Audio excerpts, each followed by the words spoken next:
इसमें कई सारी पार्टी चुनाव नहीं लड़ रही हैं। गोवा के लोगों के सामने दो ही ऑप्शन हैं।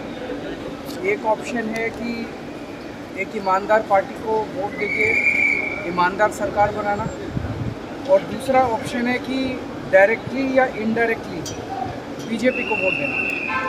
इनडायरेक्टली से मेरा मतलब है कि अगर वो किसी और पार्टी को भी वोट देते हैं तो वोट तो बीजेपी को ही जाएगा। जैसे पिछली बार कांग्रेस को वोट दिया तो वो सारे एमएलए तो बीजेपी में चले गए, दूसरी पार्टियों को भी वोट दिया वो सारे एमएलए बीजेपी में चले गए। इस बार भी हम सुन रहे हैं कि इस बार तो बीजेपी ने अपने कई सारे लोगों को कांग्रेस के टिकट दिलवाए हैं कि जीतने के बाद वो सीधे बीजेपी में चले जाएंगे। सालसेट एरिया ऐसा है जहाँ पे बीजेपी के जीतने का कोई चांस नहीं है, तो बीजेपी ने अपने कई सारे कैंडिडेट्स को कांग्रेस का टिकट दिलवाया है ताकि वो जीतने के बाद बीजेपी में चले जाएं। तो गोवा के लोगों को ख्याल रखना है कि या तो आप आम आदमी पार्टी को वोट दे सकते हैं, ईमानदार सरकार बना सकते हैं, या डायरेक्टली इनडायरेक्टली आप बीजेपी को वोट दे सकते हैं। ये दो ऑप्शन है केवल इस चुनाव में।